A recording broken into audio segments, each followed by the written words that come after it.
So we'll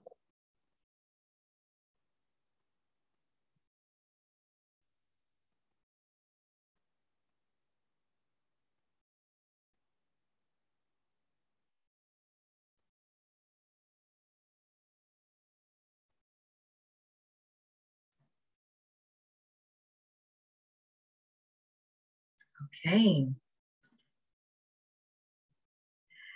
Bonjour et bienvenue.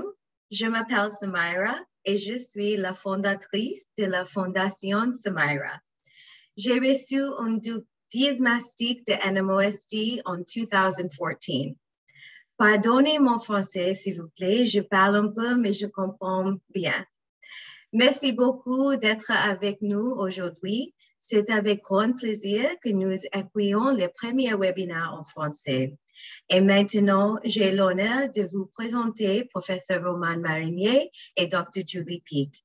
J'espère que notre programme est utile. Merci.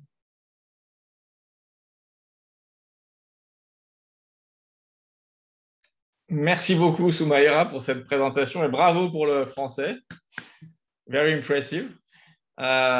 Donc, nous sommes ravis, effectivement, avec le Dr Peak, de vous présenter ce premier webinaire de l'année déjà, 2022, et ce premier webinaire en langue française. Donc, je me présente rapidement. Je suis le professeur Romain Marinier. Je suis neurologue au CHU de Lyon. Moi, je suis intéressé sur la NMO depuis plus de 15 ans maintenant, pour des raisons bien sûr professionnelles, mais presque aussi personnelles, puisque je travaille dans le service du professeur Confavreux, qui était directement lié à la maladie, puisqu'elle était mariée à la petite fille d'Eugène Devic, qui est, donc, comme vous le savez probablement, le neurologue qui a décrit pour la première fois la NMO. Et depuis donc, 2005, je travaille sur cette maladie, à la fois sur le plan clinique, mais également sur le plan de la recherche, à la fois de la recherche clinique et de la recherche plus diagnostique. Et puis, on a eu la chance, sur ces 15 années, de créer une dynamique avec l'élaboration d'un centre maladie rare, pour lequel j'ai la chance de travailler avec le Dr Julie Peak. Bonjour à tous, donc, je suis très heureuse aussi d'être avec vous cet après-midi et de partager notre intérêt de ces maladies rares et particulièrement de la NMO et de la MOGAD. Donc effectivement, je travaille depuis un petit peu plus de 2 ans maintenant au Centre de référence des maladies inflammatoires rares du cerveau et de la moelle, donc le MIRCEM, avec le professeur Marinier. Donc ce centre de référence, il a été créé il y a à peu près 5 ans maintenant, grâce à un plan national maladies rares et qui est venu un petit peu officialiser tout le travail qui est fait depuis l'équipe de Lyon depuis de nombreuses années maintenant. Donc ce centre, c'est un centre à 3 têtes, puisqu'il existe donc un centre coordinateur qui est pédiatrique, qui se situe au Kremlin-Bicêtre, et puis 2 autres centres adultes, donc un chez nous à Lyon et un autre à Paris, à la Pitié-Salpêtrière, qui s'occupe essentiellement de la transition entre les enfants et les adultes. Donc, le centre maladies rares s'intéresse donc beaucoup à la neuromyélite optique, à la MOGAD, donc ces 2 maladies dont on va parler aujourd'hui, et puis à des formes plus rares, à des myélites, à rechute, des névrites, des ADEM, et puis des maladies inflammatoires pédiatriques.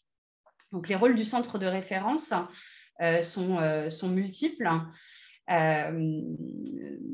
Le cœur de notre activité, c'est d'être centre expert, de délivrer des avis diagnostiques et thérapeutiques, mais il existe également une riche activité de recherche clinique, de recherche fondamentale, et puis également une activité de tests diagnostiques, puisque c'est à Lyon qu'ont été mis au point les tests diagnostiques qui permettent de rechercher des anticorps dont on va parler aujourd'hui, les anticorps anti-aquaporine 4 et anti-MOG.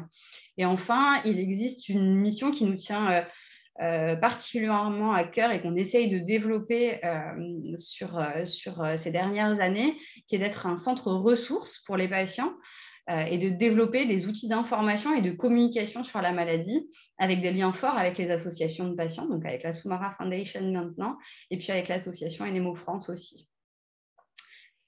Donc, tout ceci étant dit, donc on va rentrer dans le vif du sujet et moi, j'aimerais bien comprendre, Romain, j'aimerais bien que tu puisses nous expliquer Quel est l'historique de cette maladie et comment a-t-elle été découverte?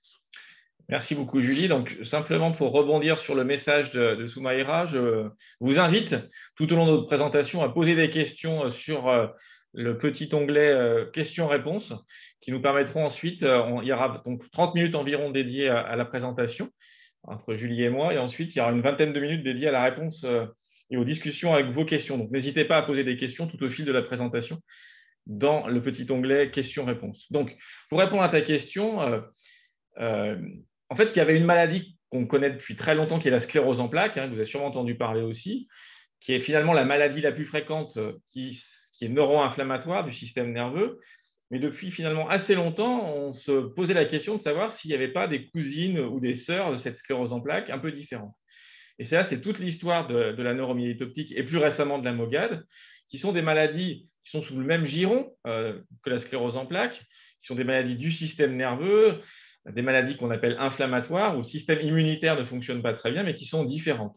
Le premier à avoir eu cette intuition géniale de dire qu'il y avait des maladies proches mais différentes, c'était Eugène Devic, comme je l'ai dit tout à l'heure, qui est un neurologue lyonnais et qui a proposé chez une jeune patiente qui avait présenté un épisode d'atteinte de la vision et de la moelle épinière, le terme de NMO pour dire que c'était différent de la sclérose en plaques. Et puis les choses ont évolué au fil du temps. Pendant assez longtemps, presque tout au long du XXe siècle, on a dit que finalement, c'était probablement une sclérose en plaques un peu spéciale. Et c'est grâce au progrès de la médecine, notamment de la biologie, qu'on a pu identifier des éléments qui nous ont permis de dire que c'était une maladie différente, et des maladies différentes, surtout l'identification d'auto-anticorps dont on va parler tout à l'heure. Et donc aujourd'hui, on considère qu'il y a un groupe de maladies qu'on appelle les maladies inflammatoires démyélisantes qui sont différentes de la sclérose en plaques. Alors pour continuer, Julie, finalement, NMO, qu'est-ce que ça veut dire? Alors, c'est une bonne question. C'est une question qui est importante puisque finalement, dans le nom de la maladie, on a déjà beaucoup d'informations sur elle. Donc déjà, vous voyez que donc, NMO, ça veut dire neuromyélite optique, et vous voyez que dans ce nom, on a une partie IT qui signe le caractère inflammatoire de la maladie. On parle de tendinite quand on a une inflammation du tendon, de gastrite quand on a une inflammation de l'estomac. Donc ça signe le caractère inflammatoire auto-immun de la maladie. Et puis, dans le nom, on va retrouver également les organes, les parties du système nerveux central qui vont être préférentiellement atteintes par cette maladie, donc le nerf optique et la moelle épinière. Donc déjà, quand on a dit neuromyélite optique, finalement, on a déjà dit beaucoup de choses. Donc comme on l'a dit, c'est une maladie inflammatoire auto-immune. Donc auto-immune, ça veut dire que finalement, à un moment donné, votre système immunitaire, qui est le système qui est chargé de vous protéger contre le monde extérieur et particulièrement contre les agents infectieux, contre les virus, contre les bactéries, va de façon erronée reconnaître des éléments de notre propre corps, des éléments du soi comme étant étrangers et comme étant à combattre. Dans le cas de la neuromyélite optique, les éléments qui vont être reconnus, ce sont des éléments du système nerveux central, c'est-à-dire du cerveau et de la moelle épinière. Donc, on va avoir à la fois une atteinte du cerveau, dont le nerf optique, qui fait partie intégrante du cerveau, et de la moelle épinière. Dans cette maladie, on retrouve de façon extrêmement fréquente, dans plus de 70% des cas, la présence d'un anticorps, qu'on a déjà évoqué, qui est l'anticorps anti-aquaporine 4. Donc, finalement, cette maladie, qu'est-ce qu'elle va concerner? Donc, la première chose, on l'a dit, c'est une maladie qui est rare, qui touche moins de 4 personnes pour 100 000 et qui va être répartie de façon inhomogène sur le globe et qui est beaucoup plus fréquente, notamment en Asie et aux Caraïbes. C'est une maladie qui est essentiellement à prédominance féminine. Elle va toucher environ 7 femmes pour un homme, sans qu'on sache vraiment pourquoi. On sait que les maladies auto-immunes touchent souvent plus les femmes que les hommes, mais ce n'est pas vrai pour toutes les maladies auto-immunes. Il existe des maladies auto-immunes, notamment rhumatologiques, qui vont toucher préférentiellement les hommes. Et on n'a pas bien compris encore aujourd'hui pourquoi cette maladie va toucher préférentiellement les femmes. Partout, vous verrez énoncer un âge moyen de début de la maladie autour de 40 ans. Cet âge de 40 ans, il est peu significatif en fait, c'est vraiment une moyenne, et c'est une moyenne qui est faite sur un panel extrêmement large d'âge, puisque c'est une maladie qui va toucher vraiment tous les âges de la vie, aussi bien les enfants, puisqu'il existe des formes à début pédiatrique, même si elles sont rares, que les personnes très âgées, ce qui n'arrive jamais dans la sclérose en plaques. On va pouvoir faire des diagnostics de NMO à 70, 80, voire encore plus âgés. Donc ça, c'est vraiment une particularité de la maladie. Cette maladie, elle évolue donc par poussées. Ces poussées, elles vont être très fréquentes si on ne les traite pas et extrêmement graves, potentiellement, ce qui justifie que dès qu'on identifie la maladie, dès le premier épisode, on va proposer très vite de traiter la maladie. On va être assez agressif sur le plan thérapeutique. On y reviendra tout à l'heure. Donc maintenant qu'on a dit ça, tout ça sur la NMO, j'aimerais bien savoir ce que veut dire MOGAD et qu'est-ce qui se cache derrière cet acronyme.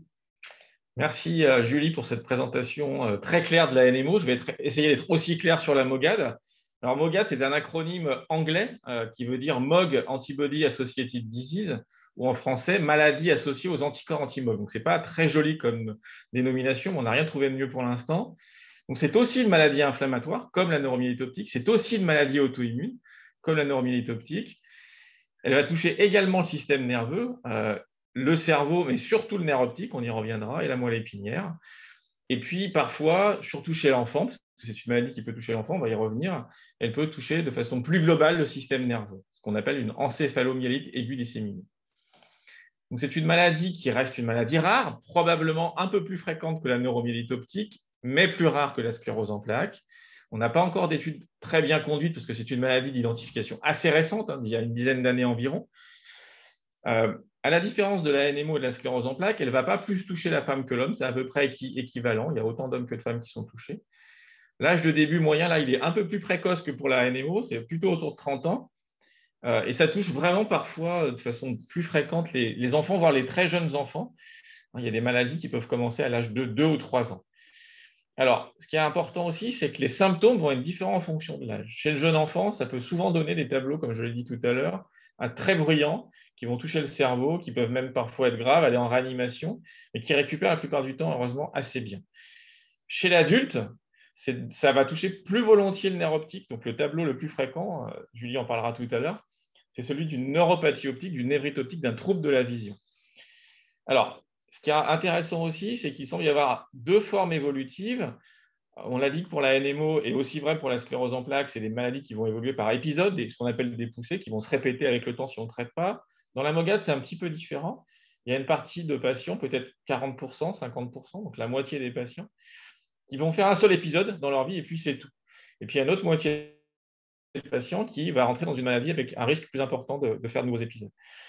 Aujourd'hui, c'est important de savoir qui va faire des épisodes ou pas, parce que c'est forcément différent au niveau du traitement, mais on ne sait pas après un premier épisode.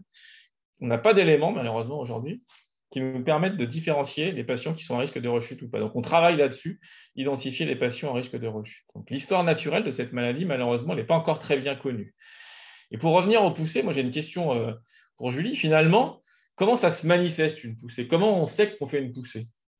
Alors, c'est une très bonne question, Romain, effectivement. Donc, il y a une définition un petit peu rigide de la poussée qui est l'apparition rapide de symptômes neurologiques. Rapide, ça veut dire quoi? Ça veut dire en quelques heures, plus de 4 heures généralement, à quelques jours. Dans ces deux maladies, on va avoir 3 symptômes prédominants qui sont la névrite optique, la myélite et les atteintes du tronc cérébral. La névrite optique, elle va se manifester par une baisse de la vision, ce qu'on appelle ça une baisse d'acuité visuelle, qui est souvent accompagnée d'une douleur en arrière de l'œil, potentiellement des anomalies au niveau du champ visuel et une altération des couleurs. La myélite, donc l'atteinte inflammatoire de la moelle épinière, elle va se manifester par des symptômes moteurs, c'est-à-dire des difficultés à mobiliser ses membres, surtout les membres inférieurs, mais potentiellement aussi les bras, les membres supérieurs.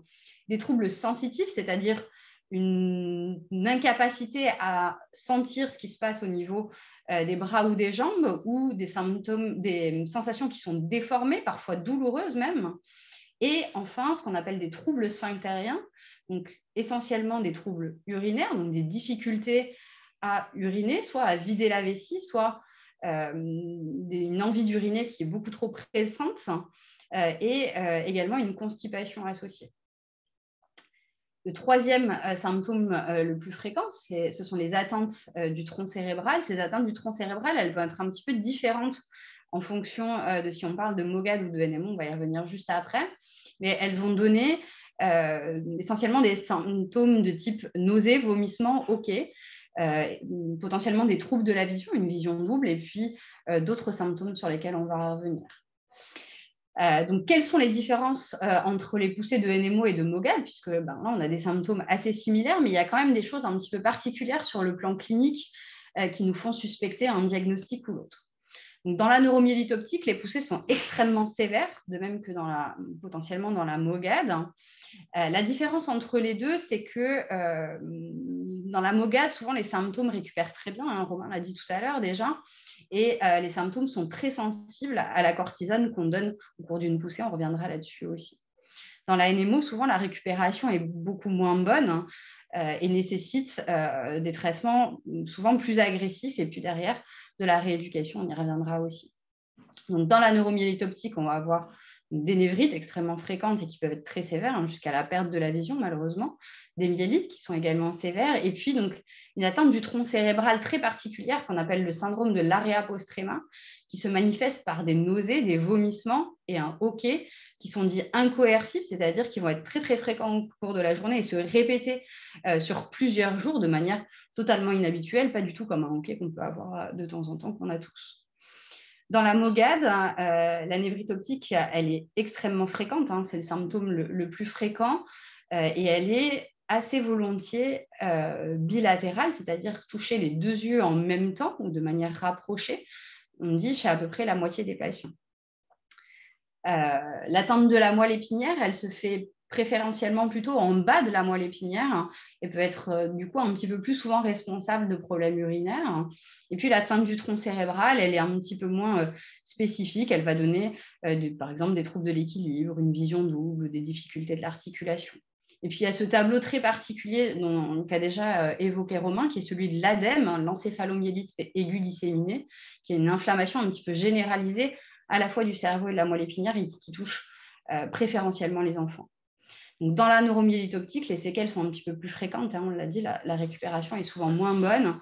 Il peut souvent y avoir des douleurs, hein, notamment quand il y a eu des épisodes de myélite au décours.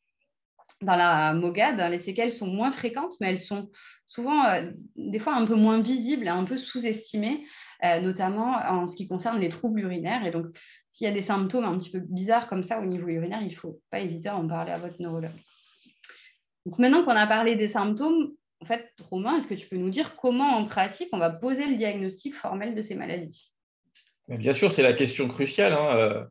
Les symptômes, ils vont vous inquiéter, ils vont inquiéter le neurologue. Après, il faut avancer sur le diagnostic. Et quels sont finalement les éléments, les outils à notre disposition pour faire le diagnostic de ces deux maladies? Eh bien, la bonne nouvelle, c'est qu'on en a. On en a assez, hein, on en a pas mal d'éléments à notre disposition. Bien sûr, l'élément premier, ça va être votre histoire clinique, l'histoire clinique des symptômes. Et c'est en fonction de cette histoire clinique qu'on va orienter ensuite les examens. Donc, on va avoir trois grands groupes d'examens à notre disposition. L'imagerie, notamment l'IRM, de la moelle épinière, du nerf optique et ou du cerveau. La ponction lombaire, et puis la prise de sang qui va rechercher ces fameux anticorps.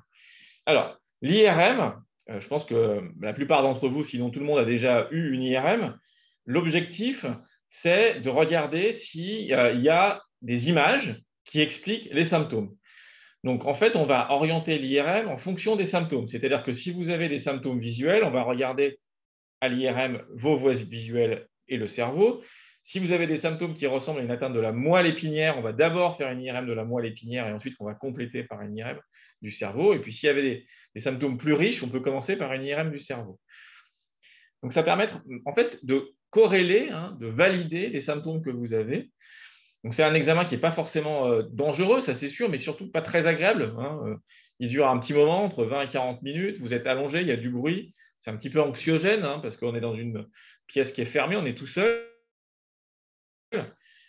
Et puis parfois, on injecte aussi un produit de contraste. Donc tout ça est important pour obtenir des images, et ces images-là vont finalement conforter notre hypothèse diagnostique. Oui, finalement, il y a effectivement une atteinte de la moelle épinière, oui, il y a une atteinte du nerf optique, ou il y a une atteinte du cerveau. Donc c'est vraiment un examen capital pour le diagnostic.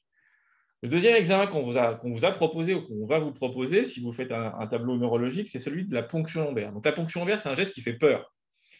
C'est un geste qui fait peur parce que ça parle du système nerveux, que c'est une aiguille qu'on met dans le dos. Alors, je vais essayer d'être rassurant avec vous. C'est un geste déjà qui est fait de façon très fréquente en neurologie et encore plus en neurologie spécialisée dans ces maladies inflammatoires. Et c'est un geste qui n'est pas dangereux. Il n'y a pas de risque de paralysie après faire une ponction lombaire. L'objectif quand même de ce geste est très important, c'est de prélever du liquide biologique qui est directement au contact du système nerveux. Donc, malheureusement, le sang n'est pas suffisant. Ce n'est pas un bon reflet de ce qui se passe au niveau du système nerveux. Donc, on a vraiment besoin d'avoir accès à ce liquide.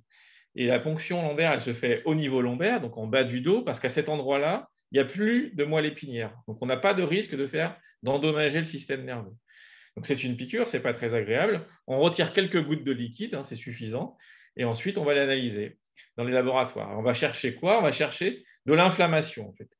Donc, c'est un élément important pour nous dire que l'atteinte du nerf optique, de la moelle épinière ou du cerveau est d'origine inflammatoire. Et puis, c'est un élément aussi important pour faire le diagnostic entre la sclérose en plaques et ces autres maladies dont on a parlé, la MOGAD et la NMO, puisqu'il y a une signature associée à la sclérose en plaques et qui n'est pas présente ou très rarement présente dans la MOGAD et dans la NMO. Donc, important pour le diagnostic, important pour éliminer d'autres diagnostics. Et puis, le troisième élément dont Julie a déjà parlé, c'est la recherche de ces fameux auto-anticorps, donc aquaporine 4 pour la NMO et MOG pour la MOGAD. Donc, l'aquaporine 4, je vais être un petit peu biologique là, mais c'est important, c'est une protéine qui est exprimée dans le système nerveux par un type de cellules qu'on appelle les astrocytes, qui sont des cellules en étoile, d'accord, et qui sont vraiment spécifiques du système nerveux. Et dans la MOGAD, la MOG, MOG, est exprimée, elle, par l'oligodendrocyte, donc c'est un terme un peu compliqué, mais c'est la cellule qui va produire la gaine de myéline qui entoure le neurone. D'accord ? Donc, c'est deux cibles différentes. Et maintenant, en France au moins, on a des techniques très robustes pour détecter ces anticorps. Donc, une fois qu'on a tout ça, des symptômes cliniques, une IRM, une ponction lombaire et une prise de sang, on va pouvoir associer ces éléments-là pour aboutir au diagnostic. Pour la NMO, on a la chance d'avoir des critères diagnostiques qui ont été proposés maintenant il y a 6 ans, 7 ans même, en 2015, validés par des experts et qui sont assez simples. En fait, il suffit d'avoir des anticorps anti-aquaporine 4 et une présentation clinique, donc soit du nerf optique, soit de la moelle épinière, soit du syndrome de l'arrêt post-tréma dont a parlé Julie, ou d'autres un peu plus rares, pour faire le diagnostic. Et puis, quand on n'a malheureusement pas les anticorps ou quand malheureusement on est dans un pays qui n'a pas accès aux anticorps, et ça existe malheureusement, notamment en Afrique ou en Amérique du Sud, on a quand même des éléments qui nous permettent de faire le diagnostic, notamment avec l'IRM. Donc, on va prendre en fait tous ces éléments-là pour faire le diagnostic. Pour la MOGAD, c'est un petit peu plus compliqué, malheureusement. Comme c'est une maladie récente, on n'a pas encore à notre disposition des critères diagnostiques bien élaborés. Donc, c'est pour ça qu'on est toujours un peu prudent quand on fait le diagnostic de MOGAD. Pour la MOGAD, en fait, on a besoin d'avoir des anticorps, ça c'est sûr, dans la prise de sang. Et puis derrière, on a des critères cliniques et IRM dont a déjà parlé Julie qui nous permettent de dire oui, ça ressemble à cette maladie, notamment la neuropathie optique, ou alors non, c'est un petit peu bizarre et on reste dans ces cas-là un petit peu prudent avant de faire le diagnostic. Donc là, je vous ai parlé assez longuement des éléments pour faire le diagnostic et je pense que ce qui vous intéresse maintenant, c'est comment on traite cette maladie. Alors Julie, est-ce que tu peux nous parler maintenant du traitement de ces maladies?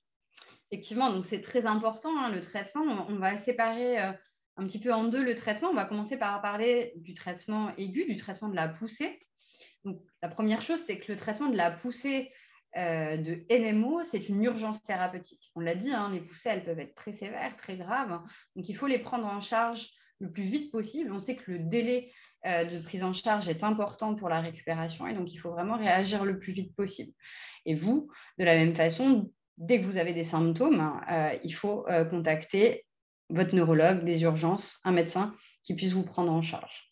Dans la MOGAD, c'est un petit peu moins clair, comme on l'a dit plusieurs fois déjà. Comme Romain l'a dit, c'est une maladie qu'on connaît depuis un petit peu moins longtemps. Mais on sait quand même que la prise en charge, elle doit se faire aussi au plus vite. C'est peut-être un peu moins une urgence que la NMO, mais en tout cas, il faut réagir vite aussi. On a 2 thérapeutiques à disposition dans le traitement de la poussée. La première, c'est la cortisone qu'on fait par voie veineuse, par perfusion, qui permet, qui est très efficace souvent dans la MOGAD, qui a également une efficacité non négligeable dans la NMO. Et puis, parfois, souvent, c'est même intéressant de faire un relais de cette cortisone intraveineuse au bout de quelques jours par de la cortisone en comprimé par voie orale. Le deuxième élément, ce sont les échanges plasmatiques. Donc, les échanges plasmatiques, ce sont c'est une espèce de dialyse. En fait, on va filtrer votre sang à travers une machine qui va permettre de nettoyer le sang des éléments d'inflammation, des cellules inflammatoires, des anticorps, de plein de choses qui sont présentes au cours de l'atteinte inflammatoire de la maladie, de l'attaque inflammatoire de la maladie. Donc, ces échanges plasmatiques, on sait qu'il faut les faire très rapidement pour la LMO. Et de la même façon que le reste, c'est moins clair pour la MOGAD. Et aujourd'hui, on le fait surtout quand la cortisone n'a pas permis d'obtenir une récupération qui est suffisante. Et puis après tout ça, il y a une troisième partie qui est tout aussi importante que les traitements médicamenteux, c'est la rééducation. Hein. Ça fait partie intégrante du traitement de la poussée. Et quand on a des symptômes résiduels après ces traitements-là, il est absolument crucial d'avoir une prise en charge de rééducation. Très bien. Donc, une fois que j'ai traité ma poussée, je suis débarrassé de la maladie ou il faut faire d'autres choses? Alors, malheureusement, non, effectivement, c'est une bonne question. Le traitement de la poussée ne suffit pas. Surtout donc dans la neuromyélite optique, hein, on l'a dit, c'est une maladie dont on sait qu'elle va rechuter. On sait qu'elle va rechuter potentiellement avec des symptômes qui sont graves. Donc, dès qu'on identifie la maladie, dès la première poussée, on va proposer ce qu'on appelle un traitement de fond. Donc, c'est un traitement qui va permettre d'avoir un effet de contrôle sur la maladie. On va figer la maladie en quelque sorte, éviter qu'elle se manifeste de nouveau. On ne guérit pas aujourd'hui malheureusement cette maladie. La différence entre arriver à la contrôler et la guérir, c'est que on va être obligé de maintenir un traitement de fond pendant de nombreuses années, voire toute la vie dans la NMO. Donc, l'historique du traitement de la NMO, hein, ça a commencé quand on a commencé à découvrir cette maladie. Donc, au départ, on a traité avec les traitements qu'on connaissait, donc les immunosuppresseurs qui étaient utilisés dans d'autres maladies, et notamment le mycophénolate mofétil, le Celsep et l'azatioprine, l'Immurel, hein, qui sont des immunosuppresseurs qui sont anciens, mais qui ont fait la preuve de leur efficacité, qu'on connaît bien, qu'on maîtrise bien. Et puis, petit à petit, au fur et à mesure qu'on a mieux connu la maladie, on a aussi été capable de faire ce qu'on appelle des essais thérapeutiques, c'est-à-dire de tester des médicaments avec un niveau de preuve scientifique qui soit solide et qui nous permette de dire aujourd'hui, on a des preuves scientifiques robustes pour dire que ces traitements sont efficaces. Donc, le premier essai thérapeutique et le traitement qu'on utilise le plus aujourd'hui à l'heure actuelle, c'est le rituximab. Donc, le rituximab, c'est un traitement qui se fait en perfusion. Ce sont des anticorps, ce qu'on appelle des anticorps monoclonaux, qui vont aller cibler une partie de notre système immunitaire, qui sont les lymphocytes B. Ces lymphocytes B, c'est ceux qui sont responsables de la production des anticorps, donc on va diminuer cette production d'anticorps, et notamment des anticorps anti-aquaporine 4.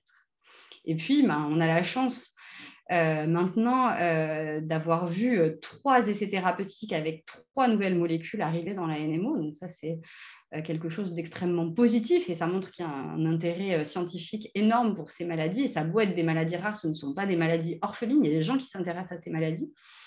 Donc, on a maintenant à disposition donc, l'éculizumab, hein, très prochainement le satralizumab, et puis dans quelques temps va arriver l'inébilizumab. Alors, ils ont des noms un peu barbares, hein, tous, donc ces MAB là à la fin, ça veut dire anticorps, hein, c'est des traitements qui sont basés sur des anticorps avec des mécanismes d'action qui sont différents, avec des modes d'administration qui sont différents, qui se font soit en intraveineux, soit en sous-cutané. Je ne vais pas rentrer forcément dans les détails, on y reviendra dans les questions si vous le souhaitez, et avec une fréquence aussi qui est différente.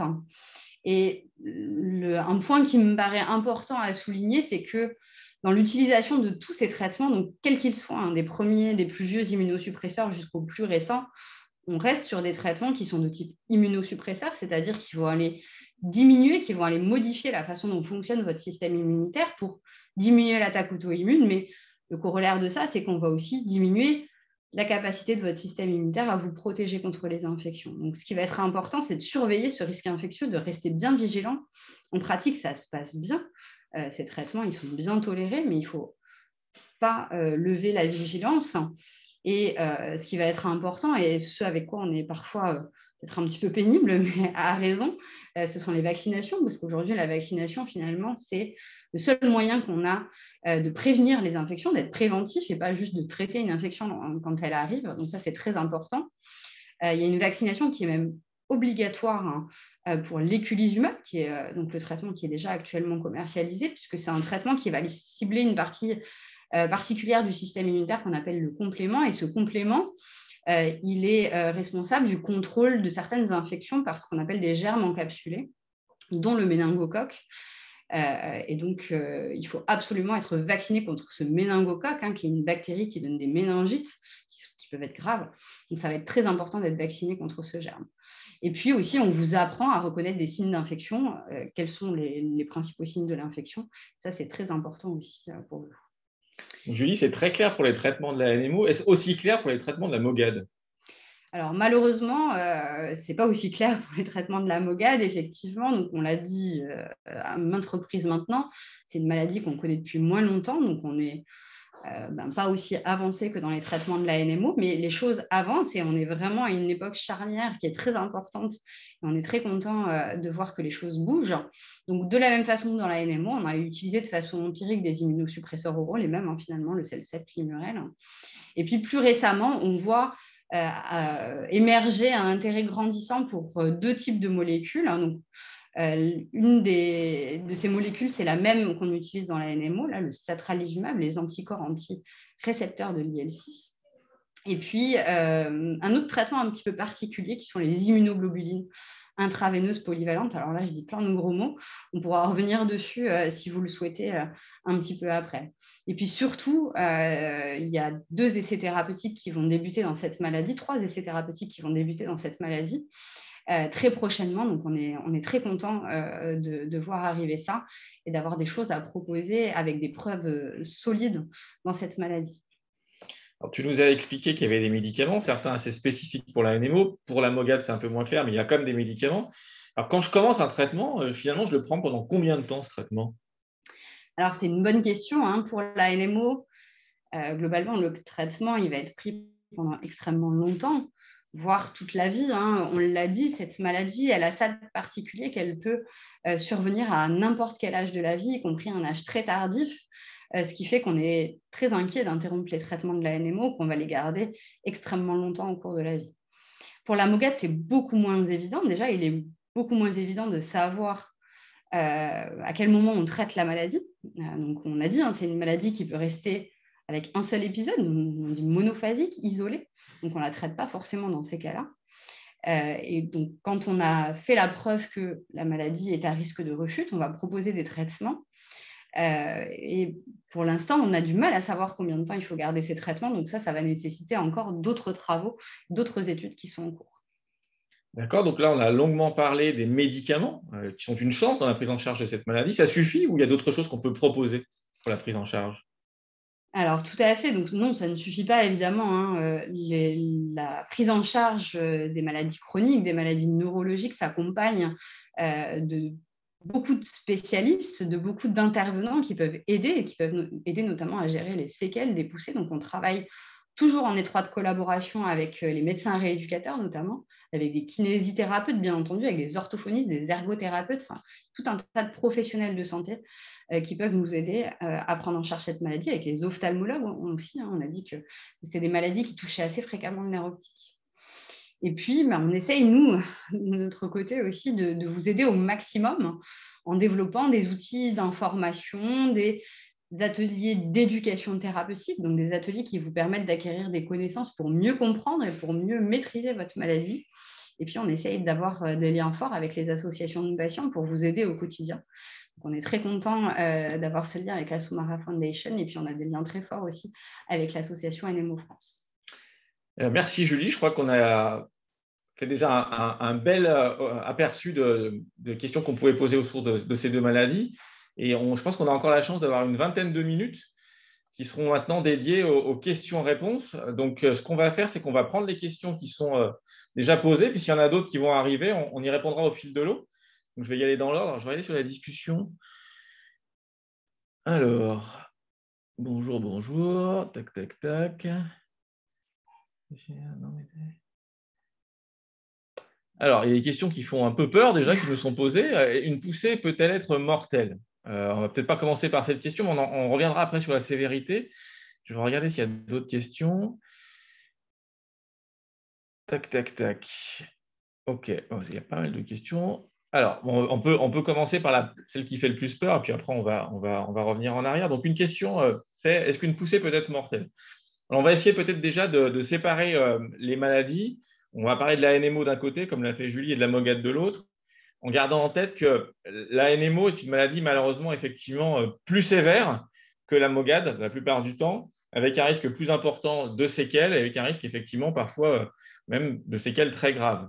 Donc, la NMO, jusqu'au milieu des années 90, début 2000, effectivement, elle pouvait être mortelle parce qu'elle n'était pas connue et que donc, on ne savait pas la prendre en charge correctement. On ne savait pas quel traitement donner. Ça a disparu. Aujourd'hui, il y a des études qui montrent que les patients qui meurent à cause de la NMO, ça n'existe plus, heureusement, parce qu'il y a une meilleure information des cliniciens, meilleure information des patients. Il y a aussi des meilleurs outils de prise en charge. On a parlé de la prise en charge de la poussée par la cortisone, par les échanges plasmatiques. Donc tout ça, tout cet environnement fait qu'aujourd'hui, heureusement, on ne meurt plus avec une poussée de NMO. Pour la MOGAD, bien heureusement, ce sont des poussées souvent quand même moins sévères, même si à la présentation, elles peuvent être inquiétantes. Elles répondent souvent très bien à la cortisone et on n'a pas besoin d'arriver à des traitements extrêmement lourds. Donc, le message, il est à la fois, oui, il faut s'inquiéter quand on fait une poussée de ces maladies-là, mais aujourd'hui, on a des outils à notre disposition qui permettent d'éviter une évolution défavorable. Ensuite, peut-être, Julie, tu peux répondre à la question de Madame Gaillard-Poyon, qui est une patiente qui a des anticorps anti-MOG, si je comprends bien, et chez qui on pose la question d'arrêter un traitement. Donc ça, c'est une vraie question très importante. Et sur aussi, qui va avec, c'est l'évolution du statut anticorps au cours du temps. Tout à fait. Donc, c'est une question qu'on a un petit peu abordée, mais effectivement, hein, c'est une question qui est réellement d'actualité, hein, qui fait partie de nos intérêts prioritaires dans la compréhension de cette maladie. C'est une maladie qui est un petit peu étrange, la MOGAD, hein, puisque contrairement à la NMO, dont on sait qu'elle rechute fréquemment et elle rechute systématiquement, et contrairement à la sclérose en plaques, qui a une évolution qui est assez linéaire au cours du temps, donc qui va continuer un petit peu comme elle a commencé, la MOGAD peut avoir une évolution un petit peu plus anarchique, avec des fois plusieurs poussées au début de la maladie, puis rien pendant des années, puis de nouveau une poussée un petit peu plus éloignée, ou au contraire, qui n'est qu'une seule poussée qui reste isolée. Donc, c'est un petit peu plus difficile d'être prédictif sur le risque de rechute dans cette maladie. Et aujourd'hui, on cherche très activement des marqueurs cliniques, radiologiques, des biomarqueurs, des marqueurs biologiques dans le LCR, dans le sang, qui pourraient nous aider à être prédictifs sur ce risque de rechute. Donc, vous posez la question des anticorps. Effectivement, c'est une très bonne question. C'est une question qui nous intéresse beaucoup également. Est-ce que la disparition des anticorps est prédictif du risque de rechute ou non? Donc, effectivement, c'est quelque chose qui a été un petit peu étudié déjà. Et ce qu'on peut dire aujourd'hui, c'est que quand on regarde des groupes de patients qui ont une MOGAD, on remarque que les gens chez qui les anticorps vont disparaître vont avoir plutôt tendance à moins rechuter que ceux qui vont garder leurs anticorps. Donc ça, c'est une tendance, et c'est une tendance qui est importante, qui nous aide aussi dans la gestion effectivement du traitement. Mais malheureusement, ce n'est pas une vérité absolue à l'échelle individuelle. Et parfois, certains patients vont perdre leurs anticorps et vont continuer à faire des poussées, et d'autres vont garder leurs anticorps et ne plus jamais faire de poussées. Donc, c'est un petit peu compliqué, mais effectivement, votre situation, c'est une situation qui se présente maintenant de plus en plus fréquemment. On est à 5 ans d'Immurel, la maladie est calme, que fait-on? Et effectivement, en fonction de l'histoire je ne connais pas votre histoire personnelle, mais on a effectivement tendance à proposer des arrêts de traitement. Donc ça, c'est des décisions qu'on prend souvent de façon en concertation, donc à plusieurs neurologues. Donc il existe depuis 2 ans maintenant, presque, oui, 2 ans maintenant, une réunion de concertation nationale donc, qui permet de discuter justement de ce genre de situation.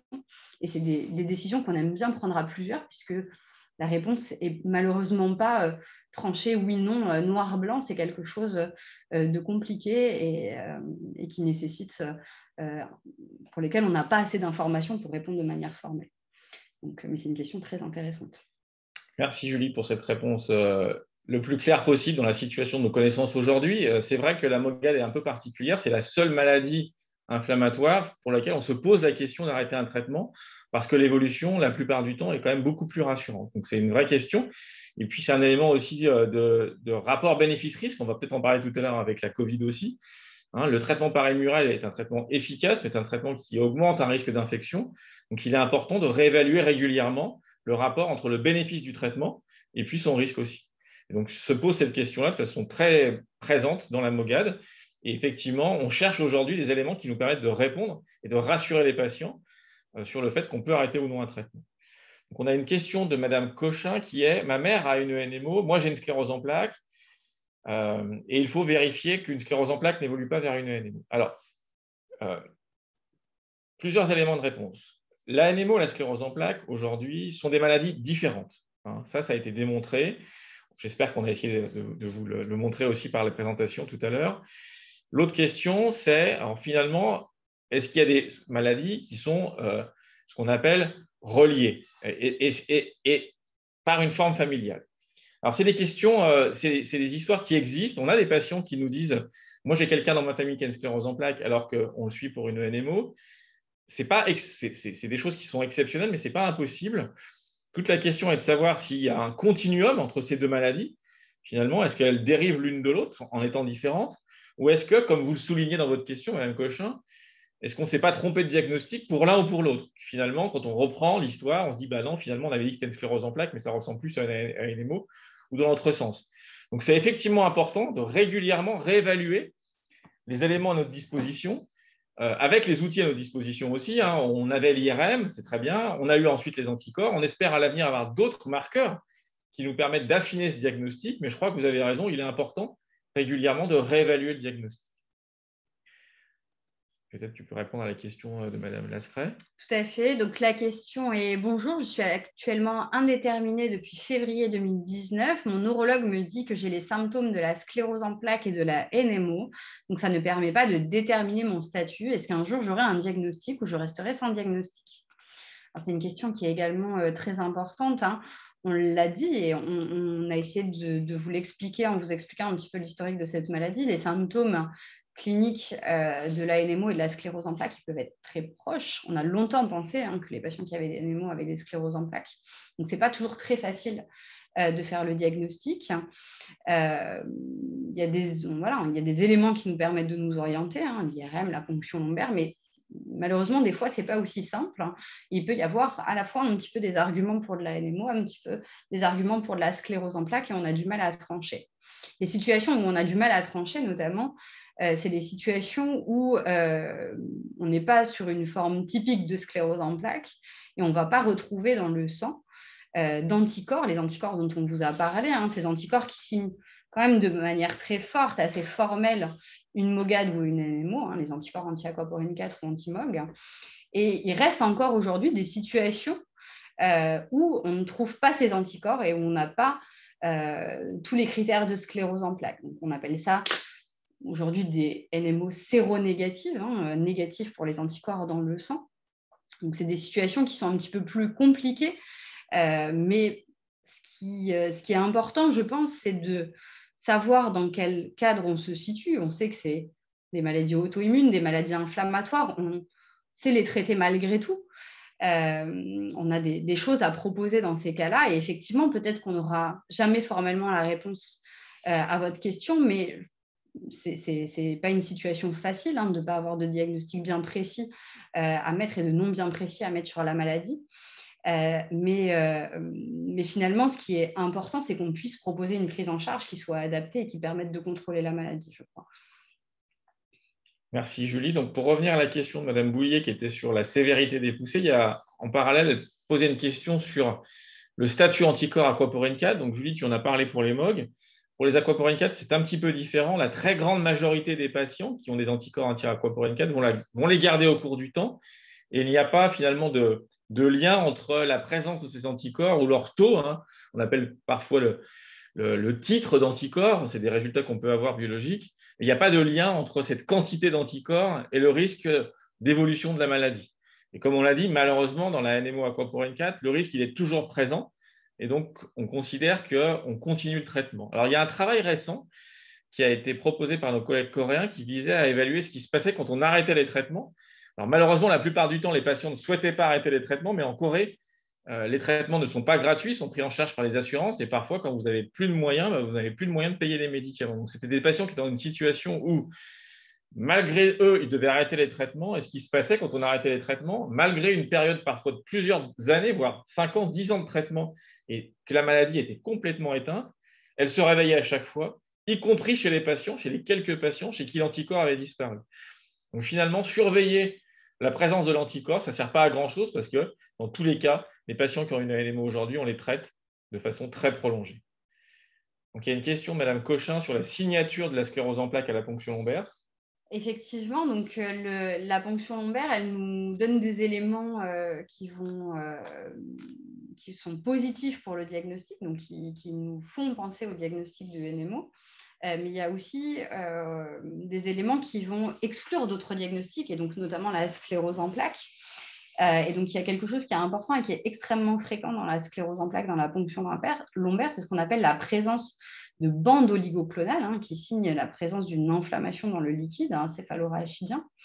Donc, ces bandes oligoclonales, elles correspondent à une production d'immunoglobuline, d'anticorps au niveau du liquide céphalorachidien. Et donc, ça, c'est un argument très fort pour la sclérose en plaques, puisqu'on sait que plus de 95%, probablement 98 ou 99% des gens qui ont une sclérose en plaques ont ces fameuses bandes oligoclonales, même si ce n'est pas du 100%, alors que c'est beaucoup plus rare dans la NMO et la MOGAD. Ça existe aussi dans la NMO et la MOGAD, ce n'est pas parce qu'on a cette signature qu'on ne peut pas avoir de NMO et de MOGAD, mais c'est beaucoup moins fréquent. Moins de 30% dans la NMO et moins de 10% dans la MOGAD. Donc, c'est un argument qui est assez fort pour nous aider à construire le diagnostic et à comprendre ce qui se passe. Il y a une question de Madame Mediani qui est on dit que cette maladie stagne avec le temps. Je pense qu'on parle encore de la NMO, parce que j'ai vu votre traitement. Vous avez eu du rituximab, puis ensuite, vous avez eu du Soliris, puis à nouveau du rituximab. Donc, je reviens un peu à ce que j'ai dit tout à l'heure. Malheureusement, cette maladie, elle ne stagne pas naturellement. Elle stagne grâce au traitement, grâce au rituximab ou grâce au Soliris, qui sont des très bons traitements de la NMO, qui permettent de l'éteindre, en fait.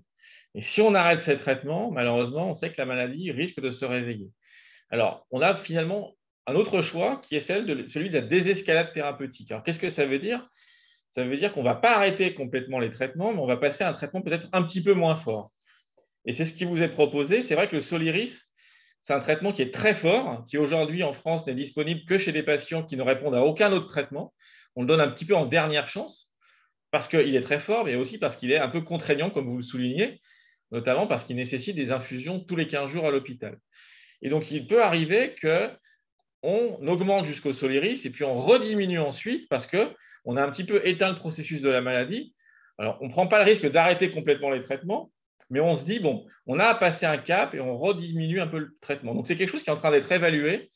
C'est une attitude thérapeutique qui est assez nouvelle, la désescalade, qu'on essaie aussi de mettre en place dans la sclérose en plaques.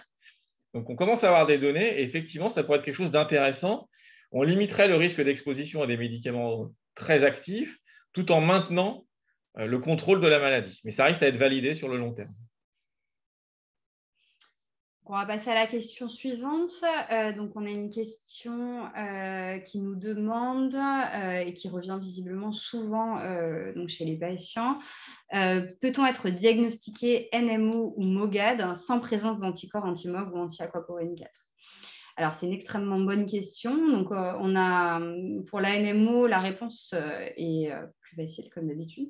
On a discuté un petit peu tout à l'heure des critères diagnostiques. Romain Marinier vous a expliqué que quand ces anticorps sont présents et que le tableau clinique est typique, une myélite, une névrite, le diagnostic est certain, mais il y a des situations où il n'y a pas d'anticorps, où on n'est pas en capacité de faire le dosage des anticorps, et à ce moment-là, on peut quand même poser le diagnostic avec des critères qui sont un petit peu plus exigeants, du coup, au moins 2 épisodes cliniques. Voilà. Donc, il y a le tableau des critères, il y a des critères préétablis.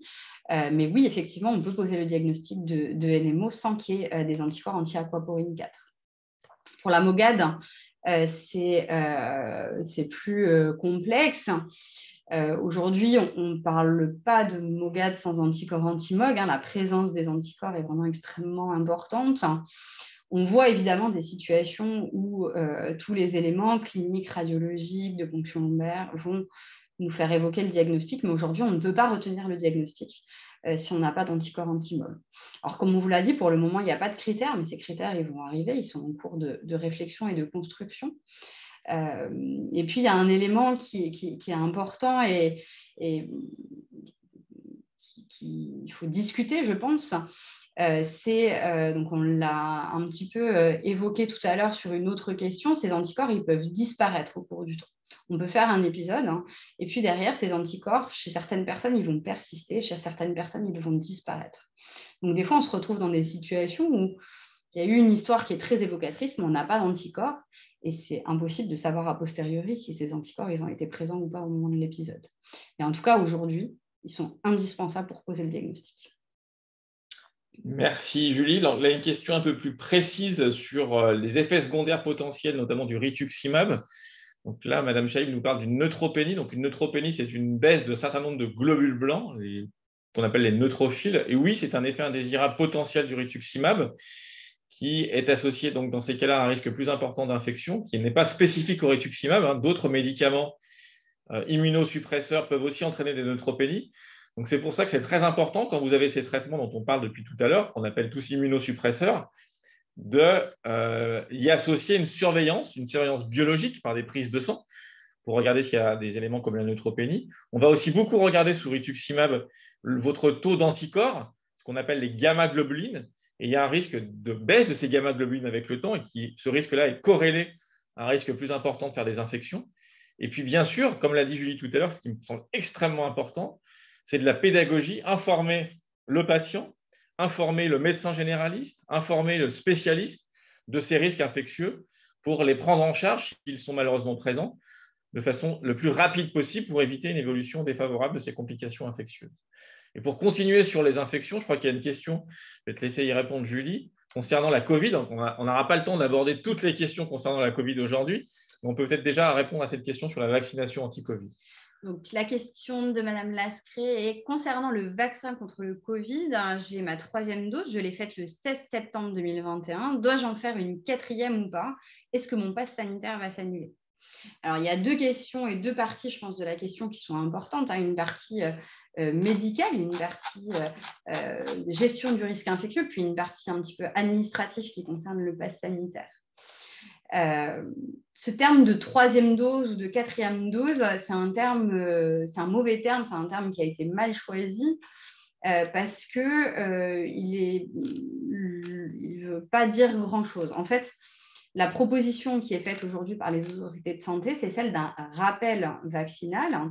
Comme dans beaucoup de vaccinations, il y a beaucoup de vaccinations où on se vaccine, par exemple, quand on est enfant, et puis il faut faire un rappel de temps en temps, ou la grippe, où il faut faire un rappel tous les ans.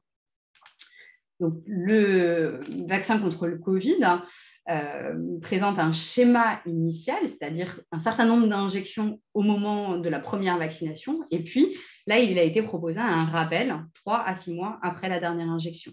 Le schéma initial, en fait, il peut être très différent d'une personne à l'autre. Il peut être en 1, 2, 3 injections en fonction de la situation, en fonction de si on a eu le Covid notamment, et en fonction de si on prend un traitement immunosuppresseur ou pas. Donc, j'ai du mal à savoir dans la question à quel moment ont été faits tous les vaccins, mais globalement, aujourd'hui, il y a eu un schéma initial qui a pu être en 1 injection si vous n'avez pas de traitement particulier et que vous avez eu le Covid, en 2 injections si vous n'avez pas de traitement particulier et que vous n'avez pas eu le Covid, ou si vous avez eu le Covid et que vous avez un traitement immunosuppresseur, ou en 3 injections si vous n'avez pas eu le Covid et que vous avez un traitement immunosuppresseur. Et donc, ces 3 injections, elles vont être séparées, ou ces 2 injections, elles vont être séparées de 1 mois. Après, ce schéma initial qui était le schéma pour mettre en place l'immunité anti-Covid, on voit aujourd'hui, parce qu'il y a beaucoup d'études qui sont faites sur l'immunité contre le Covid, que cette immunité, qu'elle soit en lien avec le vaccin ou en lien avec l'infection, elle ne perdure pas dans le temps, elle n'est pas pérenne dans le temps. Et on voit que la protection, elle diminue au cours des mois, elle diminue très franchement au bout de 5 à 6 mois. Donc, c'est pour ça que nos autorités de santé ont proposé de faire un rappel vaccinal pour rebooster l'immunité anti-Covid, faire réapparaître une protection. Donc entre 3 et 6 mois après la dernière injection. Donc, ce rappel vaccinal, il doit survenir à ce moment-là. En termes administratifs, en termes de passe sanitaire, aujourd'hui, le passe sanitaire est valable pendant 7 mois à partir de votre dernière injection. Donc, c'est ça qui est important en termes administratifs avant que votre passe sanitaire périme. Ouais, j'espère avoir répondu à la question. C'est une question complexe qui change beaucoup en fonction des connaissances, qui évoluent de façon très dynamique, comme vous le savez, mais je crois que la réponse a été assez claire de Julie. Merci encore.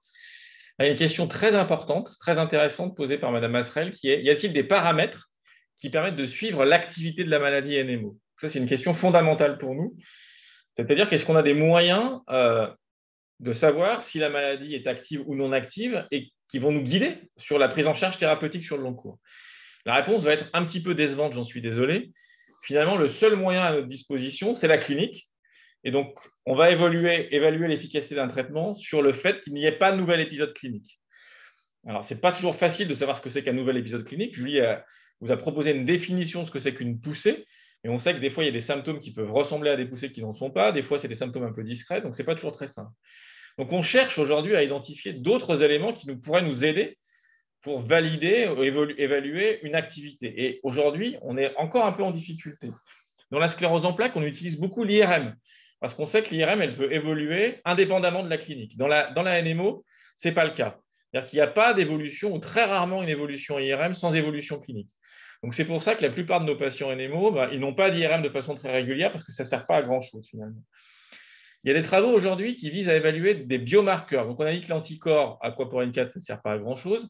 Il y a peut-être d'autres biomarqueurs, un qui s'appelle le neurofilament, qui pourrait être intéressant, qu'on peut maintenant doser dans le sang et qui pourrait être corrélé à l'activité de la maladie. Donc ça reste encore de la recherche, mais à terme, ça pourrait être un marqueur intéressant qui nous permettrait de dire si la maladie est encore active ou non et peut-être modifier, moduler les traitements qui sont à notre disposition. Merci Romain. Donc, on va passer à la question suivante. Donc, on a une question de Madame Clairon qui nous pose une question sur sa fille de 15 ans qui a donc une MOGAD et qui est traitée par immunoglobuline depuis récemment, je pense, après 2 ans de traitement par rituximab. Et elle nous demande s'il y a une contre-indication à la vaccination Covid. Donc, il y a 2 éléments de réponse. Le premier, est-ce que la maladie en elle-même contre-indique la vaccination Covid? Donc aujourd'hui, on n'a pas montré de lien entre une vaccination et la survenue de la MOGAD ou l'apparition d'une poussée quand on a déjà une MOGAD. Donc la vaccination en général n'est pas contre-indiquée. Et la vaccination contre le Covid, on a maintenant un petit peu de recul et on a vacciné énormément de patients qui avaient des maladies inflammatoires et on n'a pas vu apparaître de surrisque de poussée chez des gens qui avaient des maladies inflammatoires, que ce soit la sclérose en plaques, la NMO ou la MOGAD. La deuxième chose, c'est le traitement. Est-ce que le traitement contre-indique le vaccin? Donc, les traitements en général, les traitements immunosuppresseurs en général peuvent contre-indiquer certains vaccins qui sont des vaccins très, très particuliers qu'on appelle des vaccins vivants atténués. C'est des vaccins qui utilisent le vrai virus ou la vraie bactérie qui a été inactivée pour créer une réponse vaccinale. Ces vaccins, ça concerne plutôt des anciens vaccins. Je crois qu'il y a quelques vaccins peut-être un vaccin contre le Covid qui a été élaboré de cette façon, mais qui n'est pas disponible en France de toute façon. Donc ces vaccins-là, quand on a un traitement immunosuppresseur, ils sont contre-indiqués. Par contre, les immunoglobulines polyvalentes, finalement, sont le seul traitement de ces maladies-là qui ne soit pas un immunosuppresseur. Et ça, c'est une qualité de ce traitement. C'est qu'on va avoir un effet de modulation de la réponse immunitaire, mais pas un effet de suppression. Donc, pour le coup, les immunoglobulines ne contre-indiquent pas ces vaccins. Après, une autre question qui est importante, c'est est-ce qu'il y a une interaction entre la vaccination et le traitement? Donc, dans le cas des traitements immunosuppresseurs, tous vont avoir un effet de diminution de la réponse vaccinale, puisqu'on a dit que c'est des immunosuppresseurs et ils diminuent la réponse immune, auto-immune, la réponse immune en général, et donc forcément la réponse à la vaccination. Mais la réponse, elle reste quand même présente. On a beaucoup étudié la réponse à la vaccination contre le Covid avec différents traitements. Et dans la plupart des cas, cette réponse, elle est quand même au moins partiellement préservée. Et il est très important de se vacciner. Sur les immunoglobulines, il y a potentiellement des interactions entre le traitement et le vaccin. Alors, la première chose, c'est que le vaccin ne va pas diminuer l'efficacité du traitement, ça c'est important. Par contre, est-ce que le traitement peut diminuer l'efficacité du vaccin? Ça, c'est un petit peu plus difficile de répondre à cette question. Donc, nous, on propose souvent d'essayer de se mettre le plus à distance possible des cures et d'essayer de se mettre entre deux cures pour proposer cette vaccination. Donc, la réponse, c'est non, oui, elle est indiquée et non, elle n'est pas contre-indiquée. Et à quel moment on l'a fait? Essayer de se mettre le plus possible à distance des perfusions pour éviter toute interaction et se mettre au milieu. Mais ces interactions, quoi qu'il arrive, ne sont pas dangereuses. Donc, c'est important de se vacciner, c'est important de protéger votre fille contre ce virus. Merci beaucoup, Julie, pour cette réponse très claire, je l'espère. Donc, malheureusement, nous arrivons à la fin de ce webinaire. J'espère que nous avons pu répondre à la majorité des questions qui vous posaient problème. Je vous rappelle qu'il y a aussi des éléments de réponse que vous pouvez trouver sur différents sites, notamment le site de l'association NMO France, le site du MIRSEM, et puis pour les anglophones, effectivement, il y a le site de la Soumaïra Foundation, le site de la Gutty Jackson Foundation. Donc, je vous remercie encore pour votre attention et je vous souhaite une bonne fin de journée. Merci encore. Merci à tous et au revoir. Au revoir.